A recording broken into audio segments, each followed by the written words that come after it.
no sé si tú recuerdas cuando empezó a salir Netflix, que era bastante maravilloso el poder poner las películas, ¿no? Era como, wow, esto es un milagro. Y ahora, pues, a veces ni siquiera vemos una película porque no pudimos escogerla con la gran cantidad de opciones que hay.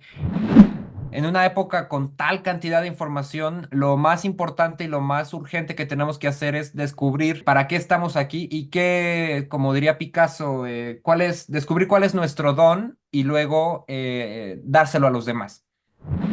Las verdades acerca de Dios son muy interesantes y justo por eso traen tanta polémica porque no se pueden probar físicamente. Desde razones como por ejemplo que probarlo físicamente sería reducir a Dios a algo y lo que está fuera ¿qué? Pues eso también tendría que ser Dios, dadas las características del ente. El intentar descubrir a Dios mediante una prueba física trae consigo paradojas y las paradojas siempre nos van a mostrar que el método está errado. Hay algo con el conocimiento relacionado a la divinidad que modifica fuertemente nuestra actitud, nuestra conciencia y nuestro modo de comportarnos.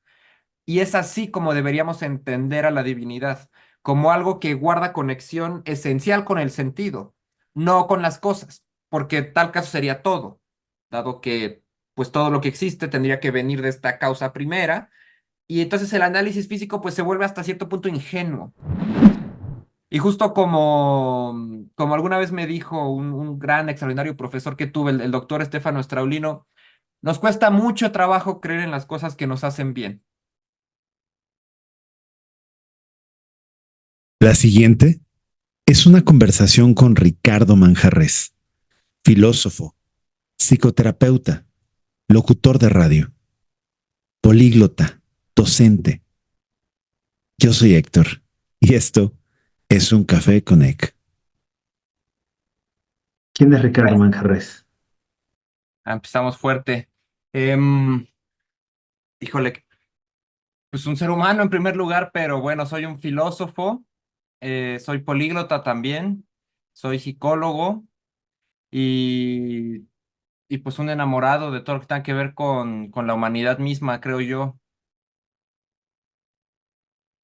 ¿Qué te lleva a entrar en el mundo de la filosofía? Es un mundo desafiante, ¿no?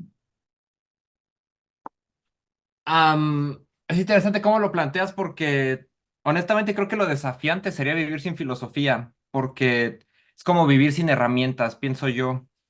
¿Qué me llevó a ella? Pues no hubo una sola disciplina ni una sola ciencia que realmente fuera al fundamento. Y quizá eso suene bastante cliché, pero cuando se cuestionan los fundamentos, verdaderamente todo cambia. Y es que tiene que ser así, ¿no? Puesto que de los fundamentos se deriva todo, de tal manera que el cuestionarlos, pues produce un cambio en la totalidad de la concepción que se tiene acerca pues, del mundo, del sentido de la vida, de lo que tenemos que hacer, de lo que vale la pena, de lo que no. Entonces, pues yo creo que para responder a tu pregunta así muy concisamente, me llevó a la filosofía mi curiosidad radical. Es decir, si te entiendo bien, tú arrancas con una búsqueda antes de encontrar la filosofía o cómo empieza ese camino. Es decir, si te entendí bien, te refieres a que no hay otras o no había otras herramientas que fueran al fondo tan a profundidad. Entonces, ¿hubo una exploración que viviste en algún momento?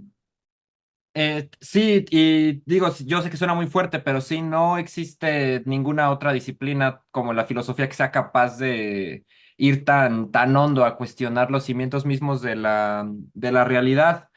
Pues yo quería saber dos cosas en aquel momento, quizás tres. ¿Qué era la muerte? ¿Para qué la vida? ¿Y qué era el amor? ¿Qué es el amor? Aún las sigo estudiando, sin embargo, pues ya tengo pues mayor camino recorrido con estas preguntas. Entonces, digo, no se pueden responder como tal, sin embargo, lo importante es algo que se aprende con la filosofía, es muchas veces el camino de la reflexión. ¿Qué hay después de la muerte? Pues no lo sé, no he tenido la experiencia.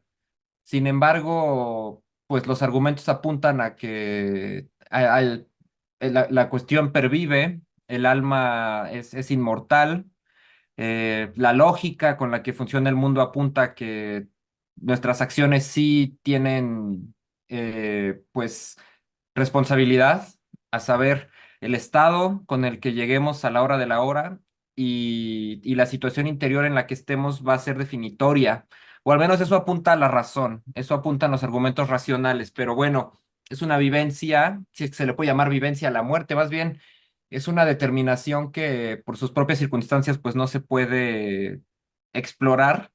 Sin embargo, pues hay muchos, muchos, muchos argumentos que nos apuntan a que el alma es eterna y que por siguiendo las consecuencias lógicas de eso, pues esto no acaba aquí. Cuando te refieres a que todo apunta a que hay vida después de la muerte, ¿pudieras desdoblar un poco más qué datos, cómo, siendo, como bien dijiste, eh, materia imposible de estudiar de manera directa, digo, no son mis palabras, ¿no? Pero em, ¿cómo podemos, cómo llegaste o cómo puedes llegar, qué datos te provocan considerar que hay vida después de la muerte? Bueno, yo no diría vida, porque entonces entraríamos en contradicción.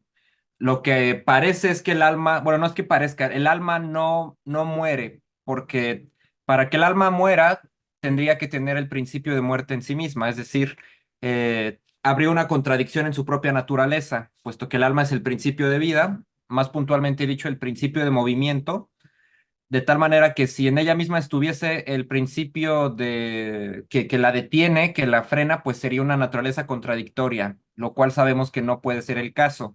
Entonces, en sí misma su principio es el movimiento, la llamémosle tangencialmente por ahora la vida. Esa es una vía. La otra es también yéndonos ya más profundo, pero se pueden establecer lógicamente y dicho más puntualmente, criterios trascendentales para asegurar que la voluntad está apuntando hacia un bien que corresponde a toda la humanidad, a las propias leyes cósmicas y al bienestar del mundo en sí mismo. Sin embargo, sabemos que es muy difícil ser buenos todo el tiempo, no solo porque las circunstancias no están en nuestro control, sino que a veces son extremadamente complejas y también porque el propio cuerpo tiene apetitos que muchas veces van en contra de lo que quisiéramos o lo que nombraríamos bueno. Sin embargo, la propia capacidad para establecer criterios absolutos acerca de lo que es el bien nos sugiere, o como diría Kant, nos hace postular que el alma tendría que ser entonces eterna para poder satisfacer los propios requerimientos que la razón es capaz de ponerse con respecto a su moralidad. Ya que hablaste de Immanuel Kant, hablas en tu perfil sobre idealismo alemán desde la crítica de Immanuel Kant. ¿Pudieras desdoblar? Uf, Claramente es un tema bueno, que me provocaría mucho la análisis. filosofía está llena de tesoros, donde quiera que se Sí, le sí. busque. Sin embargo, muy en lo personal, pues uno de los tesoros más fascinantes que he hallado es efectivamente el idealismo alemán. Y, y bueno, el idealismo alemán arranca con lo que se conoce como el giro copernicano. Copérnico fue este astrónomo que cambió la posición de la Tierra con respecto al Sol. Antes había un sistema geocéntrico, perdón, la Tierra estaba al centro. Sin embargo, eso traía unos problemitas. La palabra planeta es una palabra griega y quiere decir errante. Esto es así porque cuando se consideraba que la Tierra estaba al centro, los planetas se salían de su órbita, actuando de maneras peculiares. A veces retrocedían, a veces desaparecían y volvían a aparecer, a veces cambiaban de lugar abruptamente, es decir, algo no cuadraba con el orden cósmico. Y cuando Copérnico hace el cambio y más bien pone el Sol al centro del sistema solar, se solucionaron todos los caminos errantes de los planetas. Todo volvió a la perfección propia de los astros. Y bueno, Kant hace lo mismo análogamente con la filosofía al demostrar que el tiempo y el espacio no son condiciones externas a la mente humana, al alma humana, sino que más bien el tiempo y el espacio son puestos por los sujetos mismos, por nosotros y nosotras, para de hecho poder tener conocimiento acerca del mundo. Entonces, cuando se hace ese cambio y se demuestra que el tiempo y el espacio son más bien condiciones mentales, pues se abre una nueva y pues bastante fascinante ruta filosófica, porque ahora la cuestión es que la mente tiene un papel activo en la conformación de la realidad, muy similar a lo que ahora la física cuántica está estudiando con el tema del observador y lo observado, la indeterminación cuántica entre onda y partícula hasta que no hay un observador. Bueno, eso ya se sabía gracias al gran Immanuel Kant. Y el hecho mismo también de que el tiempo y el espacio sean más bien condiciones subjetivas es lo que nos va a permitir establecer las leyes de la moral, dado que hay un espacio entre la racionalidad y los hechos del mundo. Entonces, esa pureza de la razón, por eso es la crítica de la razón pura, nos va a permitir un montón de cosas, entre ellas establecer con seguridad el bien y el mal. Y eso nos deja ver que nosotros tenemos, nosotros los seres humanos, los entes racionales, tenemos un papel determinante en el universo mismo, puesto que literalmente lo podemos destruir, mantener o guiar con el uso de la razón para alcanzar pues la libertad de todos los seres humanos y un estadio de racionalidad donde realmente podamos descubrir pues qué hacemos aquí, ¿no? Y qué estamos haciendo en el universo. Si Por te decir un entiendo poco, ¿no? bien, Es Immanuel, bastante complejo, pero es muy interesante. pero la forma en la que lo desdoblas lo hace, me parece mucho más digerible. Immanuel Gracias. Kant, si te entiendo correctamente, está el camino del bien, está el camino del mal, el potencial del ser humano. eh, pero cuando hablamos de el alma no muere, dijiste la voluntad apunta a un bien. Es capaz de Em, determinarse para apuntar a un bien. el ser humano es esencialmente bueno, esencialmente malo. Es una gran pregunta. Pues bueno, desde estos argumentos que estamos hablando, no afirmaríamos que es esencialmente bueno, puesto que es capaz del mal y lo hemos presenciado en la historia. Sin embargo, sí es capaz de constituir sus actos de manera buena. Ahora bien, te explico un poco cómo funciona esto. Cuando nosotros tenemos algún dilema moral, no sabemos si darle dinero a alguien que nos lo pide en la calle o no sabemos cómo actuar, puesto que puede haber algún daño con respecto a nuestros actos. Kant nos explica que, pues genuinamente sí, no podemos controlar las consecuencias de los actos porque hay un montón de otras causas que están operando a la vez en el mundo. Es un mundo multicausal, de tal manera que podríamos querer hacer algo muy bueno, le podemos dar dinero a alguien y puede que esa persona se compre una pistola y mate a los demás. Es decir, nunca podemos ir más allá de la intención de nuestro acto. Y es la intención la que podemos garantizar que se dirija hacia el bien. Y para hacer eso, hacemos uso de los llamados imperativos categóricos, que son algo así como tests o especie de pruebas que le ponemos a nuestras intenciones para asegurar, en primer lugar, que todos los seres humanos en la misma situación harían lo mismo. Por eso el imperativo reza, obra de tal manera que la máxima, es decir, la razón, el motivo por el cual estás haciendo algo, pueda ser tenido por todos como una ley universal. Si es el caso, podemos asegurar la justicia, podemos asegurar que no estamos haciendo nada inhumano.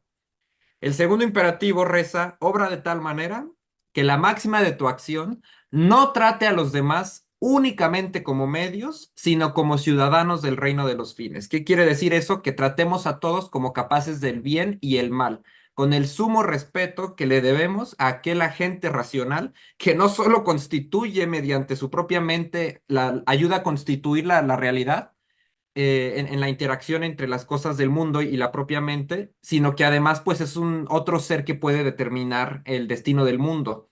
como pues el famoso asunto de qué hubiera pasado si a Hitler lo hubieran aceptado en la escuela de arte, ¿no?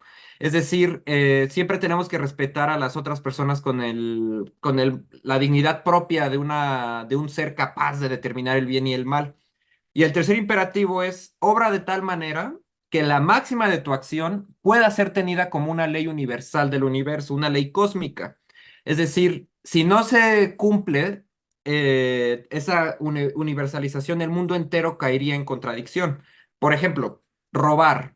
¿Qué pasaría si todos robáramos? Pues no podríamos tener nada, no habría propiedad privada, no habría posibilidad de avance, la sociedad sería imposible, generaríamos odio entre nosotros, obviamente no respetaríamos el esfuerzo de los demás por conseguir sus cosas, estaríamos violando el segundo imperativo, por decir cualquier cosa, aquí nos podíamos ir tanto como nuestra creatividad nos lo permita, y sobre todo, ¿qué pasaría si el universo mismo se robara a sí mismo? Es como si cayera en una guerra un caos propio, lo cual terminaría con la desaparición del universo, porque no podría garantizar su propia estabilidad. Entonces, con estas tres garantías que podemos poner a nuestra voluntad, podemos garantizar que nuestros actos no necesariamente van a terminar bien, porque no podemos controlar las infinita cantidad de causas que hay en el universo, pero sí podemos garantizar que la intención en su dirección sí es buena, que no es otra cosa más que garantizar que sea justa y humana, que trate a todos con dignidad y que no produzca el colapso del universo en caso de universalizarse, en caso de volverse una ley. Desde esa perspectiva, es más importante la intención que tengo al actuar que necesariamente las consecuencias. Eh, a ver, la intención tiene que estar verificada por los imperativos para garantizar, insisto, que sea justa, que se trate a todos con dignidad y que el universo no colapse en caso de que todo el mundo hiciera lo mismo. Y sí es importante actuar, porque si no seríamos como pues, tibios, ¿no? Como ahora está muy de moda. Sí es importante actuar porque también no hacer algo es también actuar, ¿no? No hacer es permitir que otras cosas ocurran. Entonces sí tenemos una responsabilidad de actuar. No necesariamente en la misma línea, pero siguiendo un poco entre el bien y el mal. El mal es necesario Em, ¿Qué quieres decir con necesario? cuando te refieres a tratar, ¿cómo lo dijiste? Como un ciudadano en la segunda ley, tratar con respeto al Un ciudadano ciudadano del reino de los fines. de los, de Fines, los es decir, fines. cada quien es capaz de Claro. autodeterminarse a sí mismo. Y gracias. Y cuando hace referencia, retomando ese ejemplo, ¿no?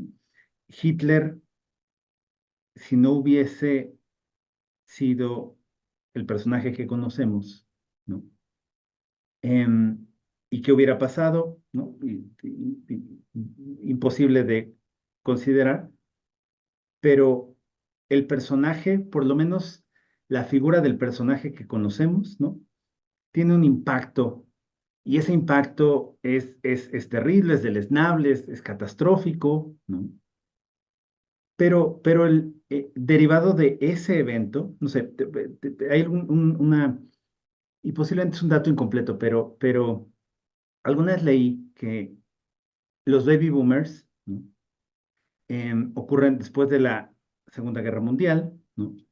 Y en cierta medida hay una conexión del crecimiento económico de Estados Unidos post Segunda Guerra Mundial con el incremento de la población y de ese incremento de la población se desdoblan una serie de mejoras que terminan en la computadora de los noventas, de acuerdo a lo que leí en su momento, que es conforme los baby boomers fueron avanzando, se crean empresas significativas y desarrollos, ¿no? Para satisfacer sus necesidades.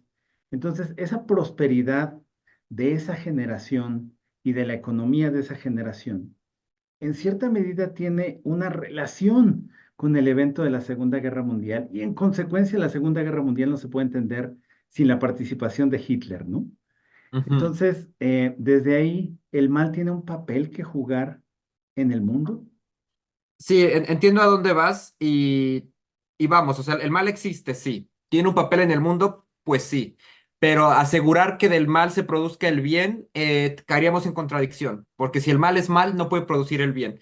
Más bien lo que ocurre es que hay mucha gente buena, el universo siempre se las va a arreglar para nacer, para producir, para recrear.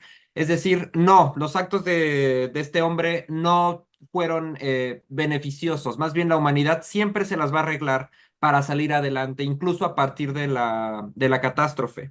Entonces, no, no es necesario, y porque si fuese necesario, pues viviríamos en un universo espantoso, ¿no? Caótico, metafísicamente malévolo. Más bien tenemos que unir esfuerzos entre todos para siempre educarnos, elevar nuestra conciencia, nuestro conocimiento, siempre preocuparnos por ver a las personas como personas, es decir, llegar a conocerlas para reconocer su valor y evitar que vuelva a cosificarse el ser humano a tal punto que pueda ser simple y sencillamente aniquilado de manera industrializada, como ocurrió. Pero no, las ventajas que se obtuvieron a partir de la Segunda Guerra Mundial tienen una causalidad histórica, sí, sin embargo, no surgen de ellas porque, insisto, afirmaríamos que el mal produce el bien y caeríamos en contradicción. Yo creo que más bien es como siempre el gran esfuerzo de las personas buenas, del ser humano y su capacidad de resiliencia tan gigantesca que tiene y sobre todo pues el esfuerzo de todas las personas que reconstruyeron el mundo.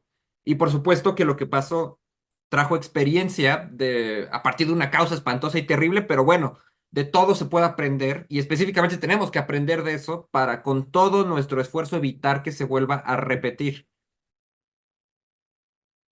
Totalmente. Dijiste, hay mucha gente buena eh, y el mundo siempre se las arregla para, em, no sé qué palabra usaste, pudiese Para prosperar, pero regenerarse, volverse a sí, poner en marcha, levantarse. los tiempos que vivimos no son la excepción en ser tiempos interesantes y complicados, ¿no? Ujú. Em, con una serie de transformaciones sociales, económicas, em, y un potencial de destrucción posiblemente muy superior a lo que como humanidad conocemos, tecnologías desarrollándose en inteligencia artificial, hay quien lo mira con esperanza, hay quien lo mira con preocupación. Con tu conocimiento no solo de la filosofía, sino del ser humano, porque hablas también de psicología y si te parece bien ahorita podemos entrar un poquito ahí. Em, ¿Cuál es tu reflexión para el tiempo por venir para la humanidad? Son tiempos luminosos, nos espera un camino complicado por transitar y no necesariamente placentero. Hay quien habla, ¿no? Hay este libro ¿cómo se llama? Sapiens, no sé si, y seguro no es el primero, habrá más articulados que ese, ¿no? Pero es de los más populares, que habla del fin del Homo sapiens y la nueva era de lo que sea la nueva especie híbrida con la tecnología. ¿Cuál sería tu reflexión para los tiempos que se vienen? Am, bueno, más que una reflexión, tampoco hablaría de los tiempos que se vienen, porque se vienen los tiempos como simple consecuencia del paso de los días, pero justo creo que tenemos que ser muy cuidadosos en no pensar que es algo que nos va a pasar, sino todos los seres humanos tenemos que participar porque mencionabas que pues las armas ya tienen un potencial superior de daño. No estamos hablando de superior, sino de aniquilación absoluta. Es decir, el peligro es gigantesco, es radical. Un bombazo de aquellos en cualquier lugar del mundo va a tener consecuencias a nivel sistema solar. Entonces, más que como pensar en qué va a ocurrir, tenemos que actuar para evitar que ocurra. La tecnología, la guerra, todas estas cuestiones tenemos que tomarlas entre todos y tenemos que dirigirnos como humanidad, porque algo que justo me enseñó este estudio de la ética de Kant es que nosotros somos los únicos que nos podemos condenar o salvar.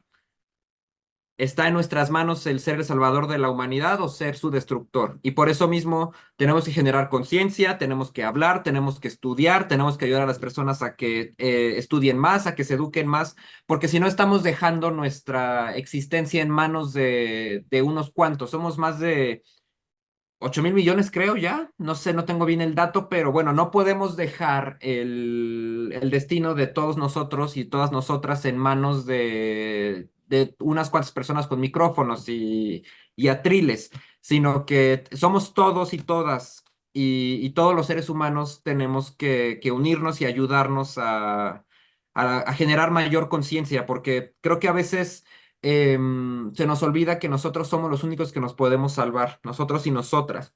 Y con respecto a las nuevas tecnologías, pues es como todo, ¿no? En griego hay una palabra que se llama fármacon, que bueno, de ahí viene farmacia, ¿no? Y un fármacon es una palabra interesante porque tiene un doble sentido. Puede significar medicina o veneno. La clave está en el uso. Y como todo en la vida, depende cómo se usa, se obtendrán los fines, ¿no? Y la nueva tecnología, no sé si estás pensando específicamente en la inteligencia artificial, es de igual manera un fármaco. Se puede utilizar para que te resuelva muchísimos asuntos y por lo tanto generar pereza. Y más peligroso aún, permitir que esa entidad piense por ti cuando de hecho no está pensando, ¿no? Lo que hace es una recopilación del conocimiento que hay. De suyo ya dependería del conocimiento que está dado, que por supuesto hay cosas muy valiosas, pero insisto, es una renuncia del pensamiento. Y el pensamiento es algo así como un fatum, es un destino. No se puede renunciar al pensamiento. Si renuncias a él, entonces pensarán por ti. No es algo que uno como ente racional pueda simplemente desresponsabilizarse porque es nuestra naturaleza misma. Entonces, las nuevas tecnologías pueden utilizarse para bien o para mal. Y creo que la enorme capacidad de procesamiento que tienen las inteligencias artificiales pueden ahorrar mucho tiempo y sobre todo, pues es un signo de hacia donde la misma humanidad va, ¿no? Que es la conciencia. Mientras más conciencia tengamos, mayor capacidad de entender la realidad tenemos y por lo tanto una mayor claridad acerca del destino de nosotros pues como entidad racional.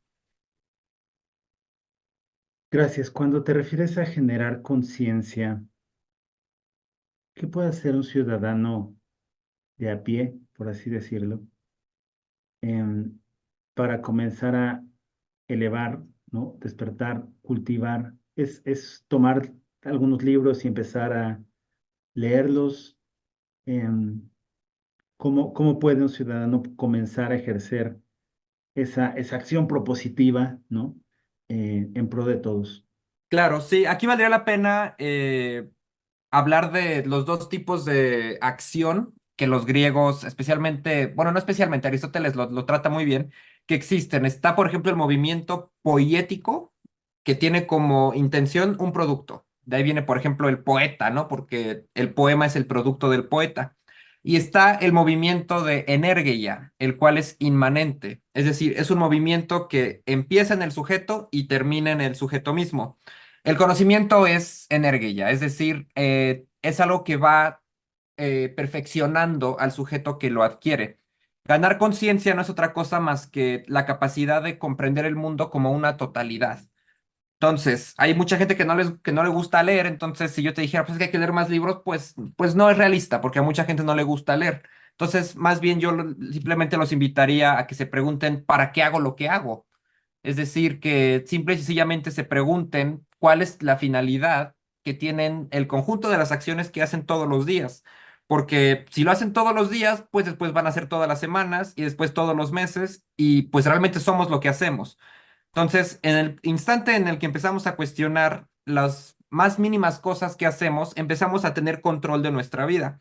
Y ya viéndolo en perspectiva, es decir, en meses o años, la suma de las acciones pues traerá como resultado aquello que se pretendía. O sea, yo les puedo decir a cualquier ser humano que pueden transformar su vida de manera radical, simple y sencillamente adueñándose de sus hábitos y sabiendo que el mérito está más bien el resultado y la cosecha está en la constancia, no tanto en otros factores, sino en seguir haciéndolo. Todos los días, poco a poco, eso va a ir cosechando, porque así lo dicta la ley lógica, así es como funciona este mundo. El mundo siempre se está moviendo en una serie causal, de tal manera que acomodar los elementos correctos en las causas, pues producirá el efecto, no necesariamente el deseado, porque, insisto, hay muchas causas externas, así es la naturaleza del mundo, es plural, Sin embargo, como insisto, el camino es lo importante, porque el camino es inmanente, va perfeccionando al sujeto y lo va haciendo capaz de cada vez tener mayor capacidad para comprender la realidad como un todo. Eso es a lo que me refiero cuando digo ganar conciencia. Eh, Ganar la capacidad para dejar de pensar que las cosas están separadas, sino que todo está conectado y tener la capacidad racional, científica o conceptual para poder explicarlo, para poder decir un discurso que sea coherente y no simplemente una creencia de que todo está conectado, porque pues eso puede resultar fútil, ¿no? Aquí lo importante es tener un conocimiento de causa para luego actuar y ya en el acto se modifica el mundo. Voy a tratar de devolver. Ujú. em, si te entiendo correctamente, digo, claramente abarcas mucho más de lo que voy a decir, pero solo cada uno de nosotros podemos hacernos la pregunta, ¿qué hace sentido en nuestro mejor actuar, en nuestro lugar en donde estamos? Y desde esa respuesta podemos comenzar a sembrar. No son las grandes acciones de la noche a la mañana, los grandes eh, saltos, por usar esa alegoría, sino esos pequeños ajustes, esos pequeños hábitos que podemos ir sembrando muy mundanos, muy en nuestro día a día, los que podrían, preguntándonos constantemente, ¿es esto lo mejor que puedo hacer en mi lugar actual? Y en esa repetición, las cosas se pueden ir transformando para mí y en consecuencia para todos. ¿Es algo así? Yo propondría una pregunta mucho más sencilla y mucho más concreta y es, ¿para qué hago lo que hago? Desde, ¿para qué me tomo un refresco? Ah, bueno, pues es que me quita la sed y quizás me pone de buenas, yo qué sé. Pero bueno, a ver, ¿qué pasaría a la distancia, ¿no? Si yo sigo tomando refresco durante varios años, pues bueno, probablemente voy a tener una afectación que me podría llevar a la diabetes, ¿no?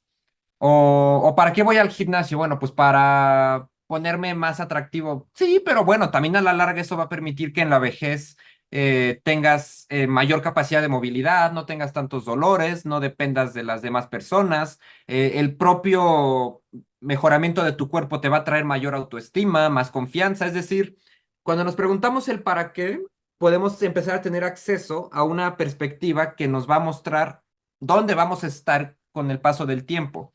Y a eso me refiero. Vamos controlando todas las pequeñas acciones, igual y no de manera obsesiva, poco a poquito hay que ir siendo prudentes, pero con el control de lo que hacemos en el presente, ya puesto en perspectiva, estamos en tendencia de hasta medianamente, y casi siempre va a surgir muy bien, la ganancia en el futuro que querramos. Insisto, no se puede controlar el futuro, pero sí se puede, digámoslo así, poner las condiciones de posibilidad para que sea altamente probable que ocurra aquello que se pretende. Gracias, hace total sentido. Em, el amor, dijiste la muerte, la vida, el amor. El amor, ¿qué es el amor? Uy, pues el amor es el sentido, es todo. Em, Es un tema, como tú sabrás, dificilísimo. Todos lo hemos experimentado, tanto en su aspecto familiar, en su aspecto romántico, en su aspecto profesional, el amor que profesamos por nuestras mascotas, por nuestro equipo de fútbol. Es decir, es una entidad que tiene muchas facetas. Sin embargo, lo que sí tiene de común en todas ellas es que es una actividad, no solo es un sentimiento, más bien a partir de él se generan sentimientos, porque no solo es bonito y eso lo sabemos bien, no habría tanto éxito en las canciones si fuese simplemente una cosa bonita, sino más bien es una actividad que tiene como sello de su naturaleza la capacidad de deshacer las dicotomías. El amor unifica lo que antes estaba separado. Por eso uno puede llorar porque el equipo de fútbol perdió, porque para esta persona el equipo de fútbol no es distinto de sí mismo.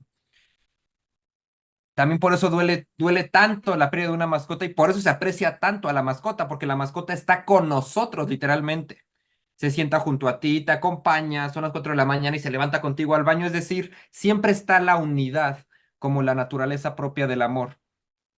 Y ya pensándolo en perspectiva, pues, ¿qué otra cosa nos puede salvar como humanidad y nos puede llevar hacia el recto camino que nos llevaría poco a poco ir consiguiendo las condiciones para que todo mundo pueda alcanzar su propia plenitud y su propio perfeccionamiento personal, que no es otra cosa más que el amor, el trabajo en equipo? Y la buena noticia es que el amor es algo que se puede cultivar todo el tiempo, simplemente cambiando el discurso, ¿para qué hago esto?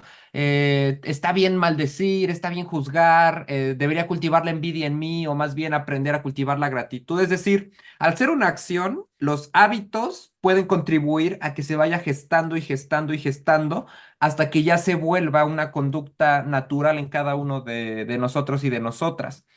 Entonces, pues, ¿qué es el amor? Pues en primer lugar es una superación de lo que antes estaba separado. Es esa actividad que unifica los opuestos o los contrarios. Pero cuando decimos que unifica lo que antes estaba separado, lo decimos muy radical. Y yo, pues, te quiero preguntar a ti o a la persona que nos esté escuchando, ¿por qué cuando nos enamoramos nos acordamos de la persona viendo un atardecer, escuchando una canción, o hasta simple y sencillamente con la cabeza recargada en la ventana mientras vamos circulando en una calle? ¿Qué tiene de común todo eso, no? En primer lugar, parecerían circunstancias distintas. Sin embargo, lo que tiene de común el atardecer, la persona, la luna, el cielo, es la belleza. Por eso Platón decía que el amor es una cuarta locura, ¿no? Es la capacidad para inundar el alma de belleza y por lo tanto, y aquí su importancia trascendental, la capacidad de reconocer la unidad del universo. Solo en el amor podemos actuar como si el universo fuese un todo. Por eso estamos de mejor humor, por eso le damos dinero a las personas que están en la calle, hacemos más favores, estamos de buena, nos levantamos más temprano. Es decir, cuando uno vive con amor, el universo se muestra por sí mismo como unificado. Y en esa unificación es que podemos nuevamente reconocer nuestro papel trascendente como entes racionales. ¿Qué nos produjo? Pues el universo mismo. ¿Y para qué nos produjo? Pues dadas nuestras circunstancias intelectuales, pues para conocerse. Somos el ojo del universo, creado por él mismo para conocerse.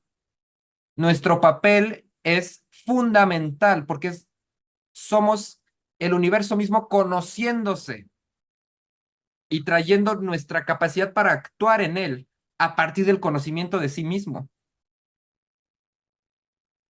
Dios es el universo. Eh, pues tendría que ser, pero al mismo tiempo la conciencia, porque también la conciencia tiene una característica extremadamente fascinante y muy simple, y es que la conciencia es indivisible. La conciencia solo tiene una actividad y es yo soy. De esa es la conciencia. Yo me distingo de los demás. Yo soy. Tu yo soy, Héctor, y el mío, a pesar de que son distintos, tú me entiendes, tienen la misma estructura lógica. Y si es el caso de que Dios tiene conciencia, y aquí podríamos usar un argumento de, bueno, es más perfecto tener conciencia que no tener conciencia, y Dios, al tener una naturaleza perfecta, pues tendría que tener conciencia, pues entonces tiene la misma, porque es indivisible. Y esa conciencia es nuestra capacidad racional para conocer el universo. Entonces, Dios es el universo, sí, pero también la conciencia y muy probablemente la identificación entre ambas. La conciencia del universo de sí mismo. Eso puede que sea Dios. Yo no estoy afirmando que eso sea Dios, pero dadas las propiedades que esa aseveración trae consigo, podríamos decir que eso bien podría ser Dios. Desde la filosofía y como filósofo, eh, es apropiado decir que no afirmas y no niegas la existencia de un Dios o de Dios. Bueno, yo hablando desde yo, Ricardo, como filósofo, Sí, yo sí la afirmo, porque hay muchos argumentos que la prueban y además aquí ya estaríamos empezando a entrar hacia la psicología, especialmente la psicología profunda de Jung, y es que las verdades acerca de Dios son muy interesantes, Y justo por eso traen tanta polémica porque no se pueden probar físicamente. Desde razones como, por ejemplo, que probarlo físicamente sería reducir a Dios a algo y lo que está fuera, ¿qué? Pues eso también tendría que ser Dios, dadas las características del ente. Pero hay todavía otra razón y es que el intentar descubrir a Dios mediante una prueba física trae consigo paradojas. Y las paradojas siempre nos van a mostrar que el método está errado. Por ejemplo, esto es un ejemplo de Jung, que para quien esté interesado lo puede encontrar en el prólogo de su libro de Carta a Job, donde dice, fácilmente podríamos imaginarnos a Dios como una cascada infinita de movimiento que nunca cesa. ¿Estás de acuerdo? Totalmente, Pero también nos podríamos imaginar a Dios como una entidad inmóvil y perfecta que se mantiene siempre igual a sí misma. ¿Estás de acuerdo? totalmente. Es decir, en el análisis físico del ente divino encontramos la capacidad de contradicciones. Por lo tanto, hay una paradoja, el camino está mal. Por eso Jung dice, las verdades divinas más bien las tenemos que entender como sentido. Y hay algo en las historias religiosas, en los símbolos religiosos, incluso de las experiencias cercanas a la muerte, en el amor mismo, que lo que nos dan no son conceptos, no nos suman al conocimiento empírico o físico de las cosas, sino lo que hacen es que nos traen sentido. Hay algo con el conocimiento relacionado a la divinidad que modifica fuertemente nuestra actitud, nuestra conciencia y nuestro modo de comportarnos. Y es así como deberíamos entender a la divinidad, como algo que guarda conexión esencial con el sentido, no con las cosas, porque tal caso sería todo, dado que pues todo lo que existe tendría que venir de esta causa primera, y entonces el análisis físico pues se vuelve hasta cierto punto ingenuo, sino más bien lo que lo tenemos que verificar a partir del sentido, porque nadie puede negar esa cosquillita o esa como esas ocasiones donde uno se queda pensando, ¿y si hubiese algo más? Y justo como alguna vez me dijo un gran, extraordinario profesor que tuve, el doctor Estefano Straulino, nos cuesta mucho trabajo creer en las cosas que nos hacen bien. Y creo que eso ejemplifica muy bien este asunto de que las verdades divinas más bien hay que comprenderlas como sentido. Em, en esa misma línea, casi,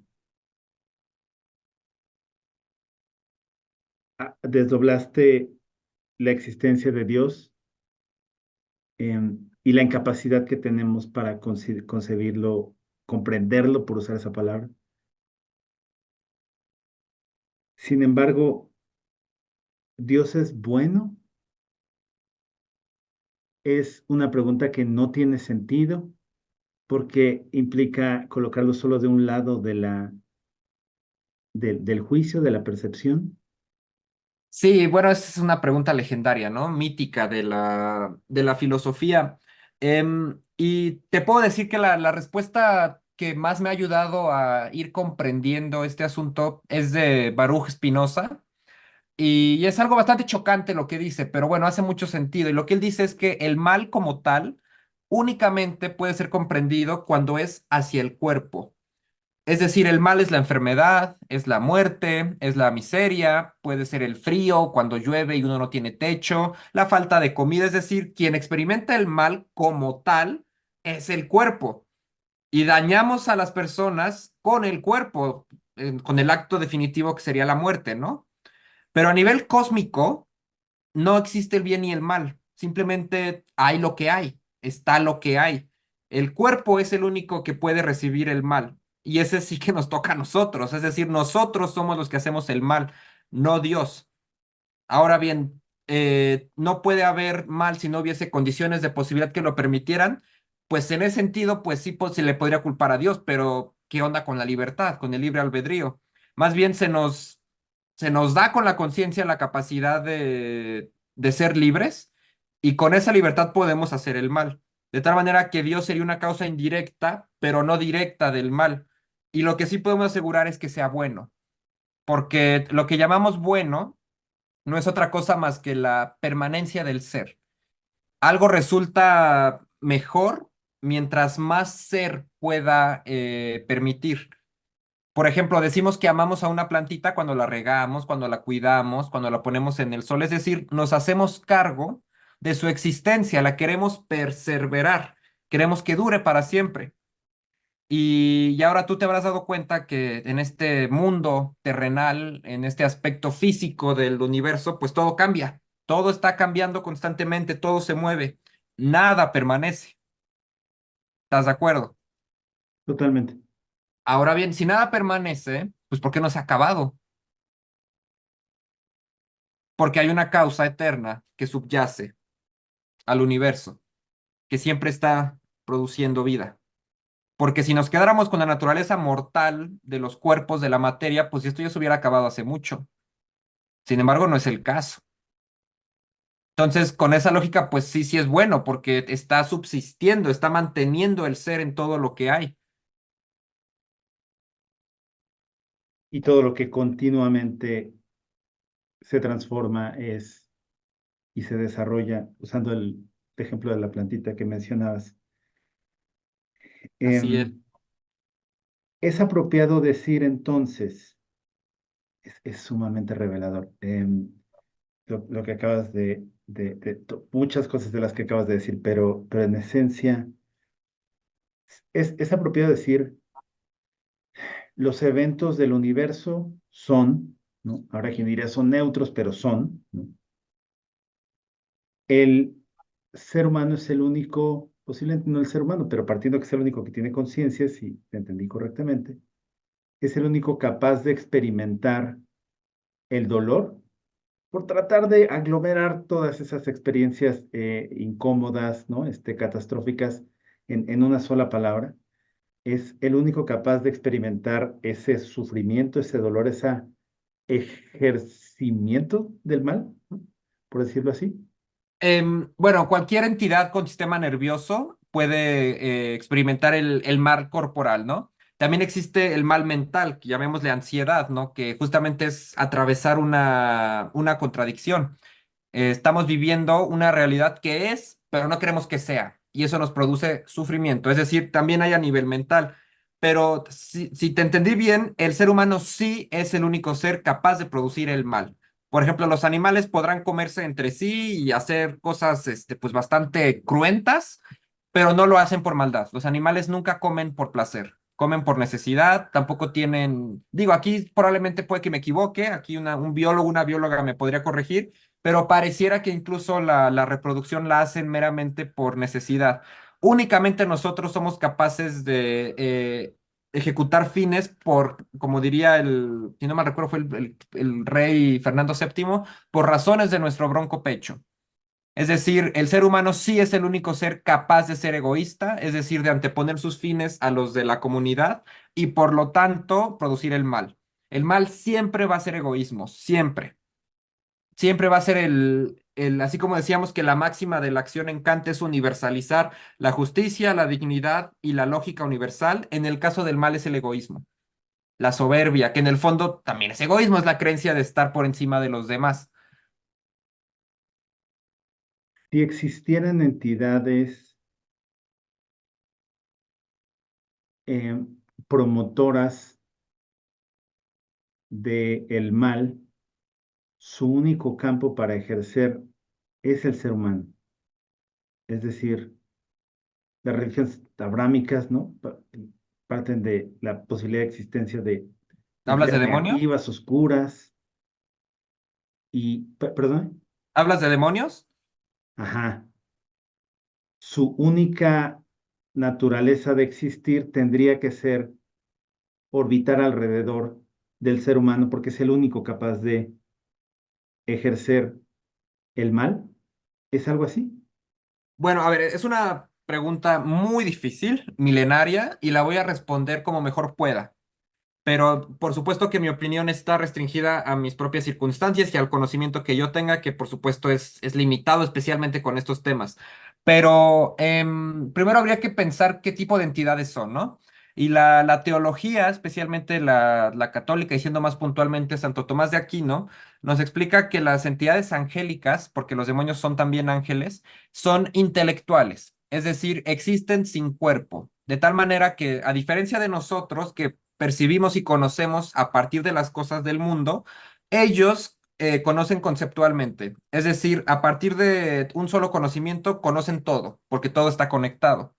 Entonces, los ángeles operan a nivel intelectual, a nivel mental, es decir, con con juicios, o sea, esto es bueno, esto es malo, esto se hace, esto conviene, esto no conviene, de tal manera que estas entidades, si existen, lo que se manifestarían a partir de los juicios egoístas. Pero eso hay que tener mucho, mucho cuidado con lo que consumimos, con lo que pensamos y con lo que aceptamos dentro de nosotros, porque basta un solo pensamiento egoísta para que empiecen a entretejerse otros. Y ahí ya podríamos hablar, si es que es el caso de que sí existen, de influencias demoníacas. El lado bueno es que también hay influencias angélicas y bastaría un pensamiento bueno para, bueno, el bien siempre se gana, ¿no? Tiene esa naturaleza de que requiere del trabajo, pero por eso mismo el bien sí se legitima, porque se trabaja. Por eso Kant también decía que la vida no se trata de ser feliz, sino de merecer ser feliz. Porque, insisto, hay gente buena a la que le pasan cosas malas, el gran escándalo de la ética, como se le conoce. Sin embargo, por eso la vida se trata de merecer ser felices. Y con esa lógica, pues empezar a cultivar en el pensamiento juicios de conciencia que conciban a lo que existe como un todo interconectado, que pretendan conocer más a fondo a las personas, reconocer que las personas también tienen sus propios fines, procurar no interponerse con ellos, crecer la empatía, todo lo que podamos hacer que sume a nuestra adquisición de mayor conciencia, entendiendo por eso que participamos activamente en el conjunto de cosas que existen en el universo y que nuestra participación sí es determinante, que nadie por favor crea que no hacer o dejar de hacer no trae consigo consecuencias, sí, sí traen. Especialmente personales, porque cada quien cosechará lo que cultivó, pero a nivel comunitario, pues sí, sí es importante. Entonces, no sé si estas entidades están tal cual queriendo afectarnos porque tendríamos que asumir presupuestos religiosos y teológicos que con mucho gusto podemos hacer en otra ocasión y basándonos explícitamente en ciertas corrientes, pero me pareciera que es un poco como el borracho o la borracha que quiere que tomen todos con él o con ella, que no soporta tomar solo o sola porque se expone a la ruindad del comportamiento y por eso siempre quiere jalar, porque si no queda expuesto. Y digo, simplemente estoy hablando con analogías, pero pareciera que quizás la conducta es la misma, ¿no? Buscan jalar para que no queden expuestos, porque bien saben pues, que se equivocaron, ¿no? Que erraron y que están caídos, suponiendo que existen, ¿verdad? Última pregunta, Ricardo, por específicamente por razones de tiempo, Ujú. porque podría haber muchas más, pero hablaste de la psicología, filosofía, eres docente. em, Tal vez si me lo permites, quisiera hacerte dos, porque Claro, eh, claro. gracias. La primera es, existe en esta generación, por llamarlo así, los que estamos vivos al día de hoy, ¿no? Un problema que hayas observado en común, un conflicto existencial que hayas observado en común y que te parezca que es propio de nuestra generación. Es decir, seguramente cada época tiene su propia complejidad y desde ahí los conflictos que cada generación enfrenta. Nuestra generación, por citar algunos que me parecen significativos, ¿no? Y que tiene que ver con las relaciones menos longevas, pero parecieran más orientadas a la libertad de elegir y la libertad de deselegir. Leí hace poco, creo, si el dato que leí es este, el que estoy recordando, es la generación de las personas que tienen 30 años pareciera que ser la mayor que no tiene necesariamente este vínculo tradicional de una familia, de un matrimonio, de hijos, ¿no? Eh, y posiblemente esta transformación de la tecnología, ¿consideras que hay conflictos existenciales que en tu interacción con los seres humanos, con nosotros, pudieran ser, no sé si generalizados, cada uno está librando su propia batalla, pero que parecieran ser una constante. Esa es una magnífica pregunta. Efectivamente, como tú bien dices, sí, pareciera que cada época tiene sus problemas circunstanciales.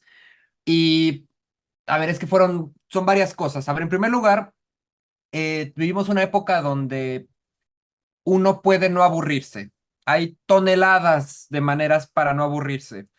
Y lo cual es como un entretenimiento, bueno, es como una ganancia de nuestra época, ¿no? De todo el esfuerzo que se ha ido construyendo por el paso de los siglos como humanidad.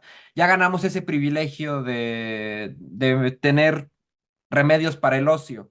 Sin embargo, el gran peligro de esto es que cuando el aburrimiento también es el gran resorte para modificar, para cambiar, para perfeccionarnos. Nos pone de bruces frente a lo que no nos gusta y por lo tanto nos pone en condiciones de enfrentarlo. Sin embargo, si nos enajenamos, pues nos estamos hundiendo y sobre todo, pues se está capitalizando con lo más valioso que tenemos, que es nuestro tiempo y nuestra conciencia.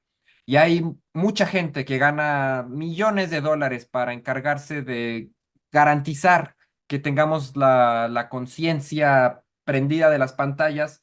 Y pues yo quisiera preguntar, ¿para qué? Más allá de la ganancia económica, hay un poder político evidente con respecto a eso. Entonces, pues yo invitaría a que reflexionen eso, de a quién le están dando su atención y su tiempo, porque no, según la historia y la inteligencia humana, no se va a quedar solo en un aspecto económico, sino se va a explotar tanto como se pueda.